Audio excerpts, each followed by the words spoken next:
Assalamualaikum warahmatullahi wabarakatuh. Apa kabar Sobat Beyond Education semuanya? Semoga kita dalam keadaan yang sehat walafiat ya.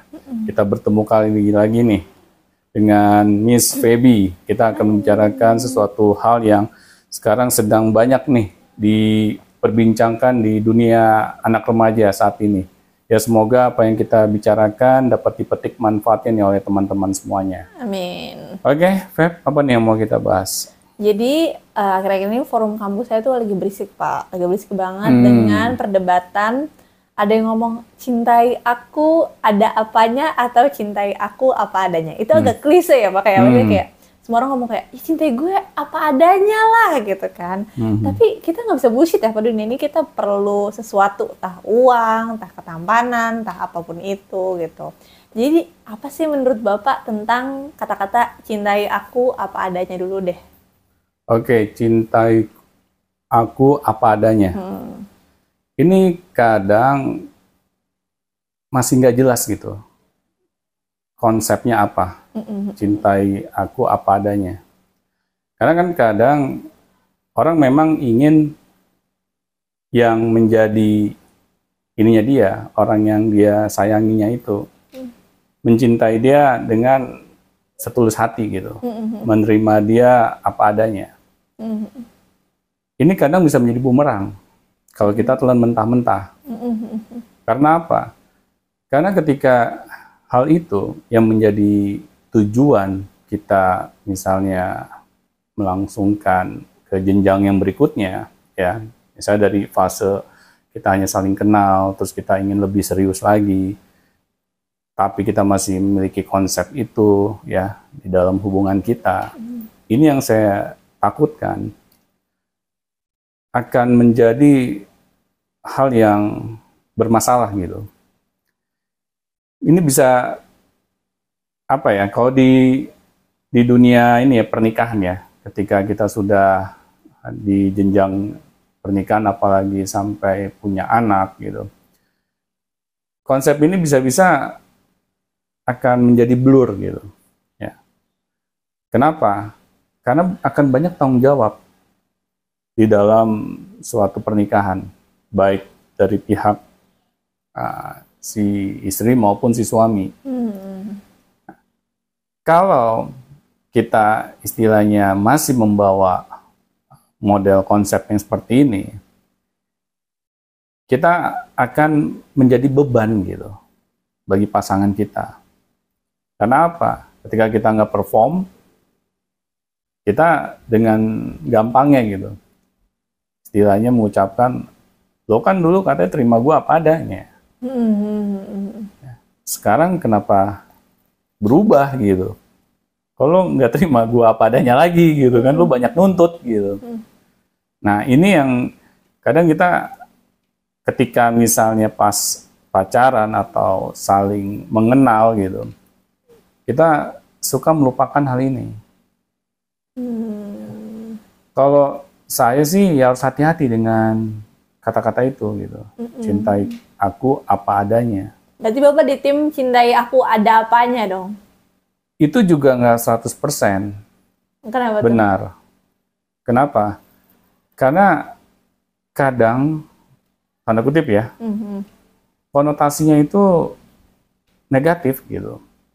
Jadi misalnya kayak, lo kalau suka sama gua, tunjukin dong, lo punya apa misalnya. Ya. Nah ini kan kesannya kayak kita pamrih, benar nggak? Betul. Nah masa sih dalam suatu hubungan kita ada kesannya pamrih gitu sama pasangan kita perhitungan gitu. Ya kalau kayak begitu nanti pas di jenjang pernikahan juga akan bermasalah juga. Karena sesuatu hal itu akan dihitung gitu secara presisi gitu kan. Nyamankah kita kalau misalnya memiliki hubungan seperti itu?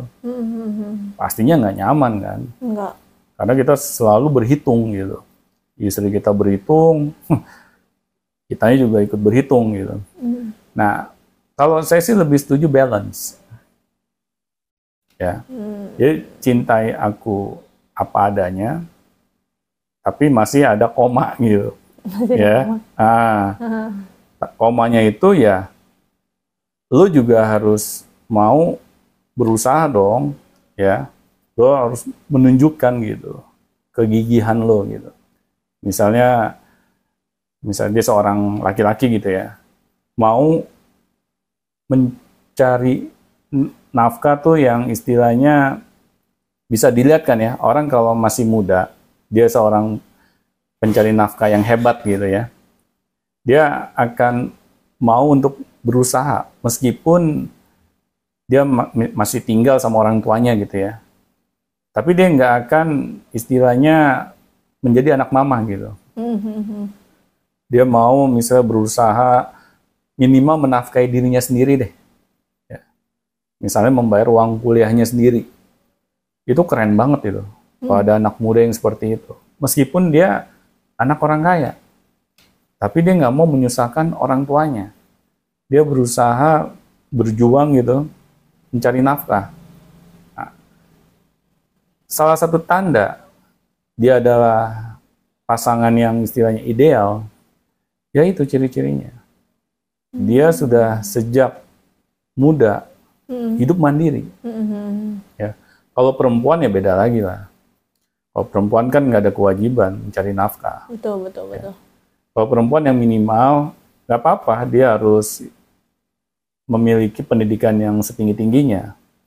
Tetapi ketika dia sudah berumah tangga, maka fasenya sudah berbeda. Dia harus lebih memikirkan keluarganya. Ya. Nah ini, Pep. Jadi kalau saya sih lebih di tengah-tengah gitu. Soal tadi kan, ini kan kita lagi ngomong soal pernikahan ya Pak ya, tentang hubungan pernikahan. Kebetulan nih Pak, saya tadi Bapak ngomong soal perempuan dan laki-laki ya Pak. Nah, saya tuh punya banyak teman yang ngomong kayak, Pep, itu gimana ya Pep ya? Kita sebagai perempuan nih ya Pak ya, ayah kita ngomong, carilah laki-laki yang bisa membuat kamu untuk tetap di rumah aja, untuk jadi ibu rumah tangga, mengurus rumah tangga gitu-gitu. Tapi ibu kita kebanyakan ngomong, jadi perempuan tuh harus jadi perempuan yang mandiri, kamu punya uang sendiri gitu-gitu. Nah jadi menurut Bapak tuh kita sebagai perempuan nih, anak perempuan, kita harus mengikuti kata ayah kita atau kata ibu kita. Karena dua beda nih. Jadi gini, kalau misalnya kita belum menikah, ya nggak masalah sih. Misalnya seorang perempuan itu mencari nafkah misalnya. Minimal untuk dirinya dia sendiri deh, dia merasakan gitu. Mencari uang tuh bagaimana sih, susah payahnya gitu. Biar dia juga lebih menghargai yang namanya uang. Karena mungkin selama ini kita minta sama orang tua, kita nggak merasa susahnya mencari uang, akhirnya kita kadang seenaknya minta ke orang tua kan. Nah, tetapi ketika fase kita belum menikah, nggak masalah. Kita mau mencari uang. Tetapi jangan melupakan kodrat kita ketika kita sudah menikah. Kita bukan itu lagi gitu prioritas utamanya. Yang menjadi prioritas utamanya ya mengurus keluarga, terutama mengurus suami gitu. Ya. Nanti kalau suami kita urus dengan benar, suami kita tenang ketika di rumah, maka ketika dia keluar rumah, dia akan menjadi pencari nafkah yang tangguh. Ya. Tetapi kalau dia pas pulang ke rumah, istri nggak ada gitu kan, malah istrinya ya oke lah dia bekerja gitu. Nah, sekarang yang ngurus suami kita di rumah tuh siapa? Ya iya sih Pak, tapi kalau misalkan kita nih sebagai ibu rumah tangga gitu doang tuh Pak, nggak punya pemasukan apapun gitu. Ya kalau misalkan nanti amit-amit kalau misalkan ada main gitu, si laki-laki ini ada main gimana? Ya makanya sebelum kita melangsungkan pernikahan, kita harus mencari calon yang paling tepat gitu, ya, yang paling terbaik. Jadi disitulah fase kita mencari tahu siapa sih sebenarnya nih calon yang akan nanti tinggal bersama saya gitu kan, seumur hidup. Nah, makanya kalau saya pikir ya, jangan kita misalnya ingin serius gitu ya sama seseorang, fase pacaran itu kelamaan. Nanti kenapa? Pas kita nikah kita akan bosen sama dia. Kan manusia gampang ya memiliki rasa bosan ya.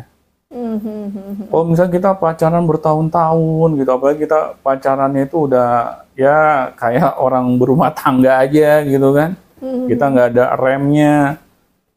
Akhirnya apalagi yang istimewa nanti pas menikah? Saya takutnya pasangan kita bosen, dia mencari lagi gitu. Nah, ini yang kadang kita nggak memikirkan sampai sejauh itu. Jadi fase pacaran itu cukup fase saling mengenal aja. Mengenal satu sama lain, terus kita mengenal keluarga intinya, kita mengenal keluarga besarnya. Jadi hal itu saja gitu yang istilahnya patut kita lakukan. Tapi untuk di luar itu ya jangan sampai.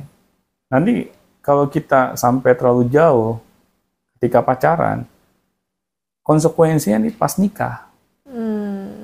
Kita nggak mendapatkan suatu keberkahan lagi gitu. Itu kalau istilah agamanya ya.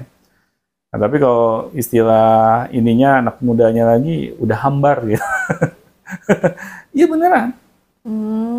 Tapi berarti kalau misalkan Bapak ngomong tadi ya, ada rasa bosen gitu. Tapi kok ada kok orang yang bisa nikah 30 tahun, 40 tahun gitu, lancar Kenapa? gitu. Kok bisa? Lihat dulu waktu dia sebelum menikah bagaimana. Dia pacarannya lama nggak? Kebanyakan sih setahu saya ya, yang orang tuh melangsungkan pernikahan dalam jangka waktu yang panjang gitu.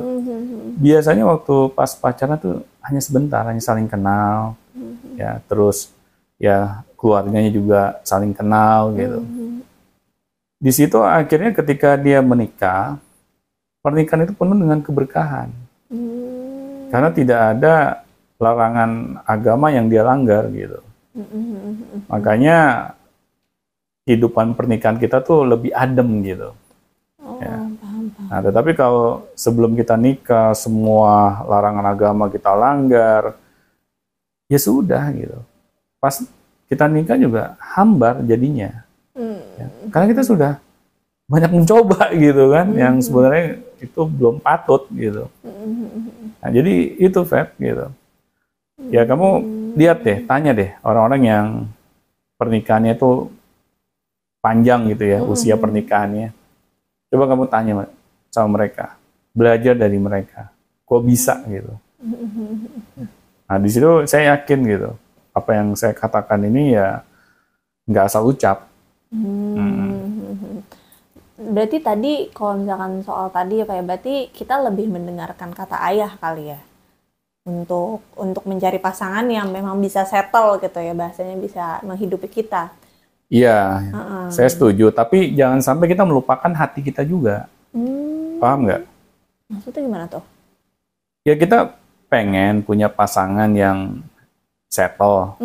Tetapi kita juga jangan mengorbankan hati kita. Kalau kita tuh terpaksa sama dia. Makanya saya bilang balance. Di salah satu sisi kita punya hati sama dia, yang sisi yang lain, dia juga seorang pejuang nafkah yang hebat gitu. Tapi kan zaman sekarang susah banget Pak nyari cowok kayak gitu Pak. Jangan kita bilang susah. Kita kadang lupa gitu. Ucapan kita tuh doa. Oh gitu. Kalau kita sering berucap kayak begitu, ya nanti malaikat mengaminkan. Aduh jangan. Ya makanya jangan seneng banget mengucapkan hal-hal yang negatif Yaudah, gitu. yuk bisa gampang.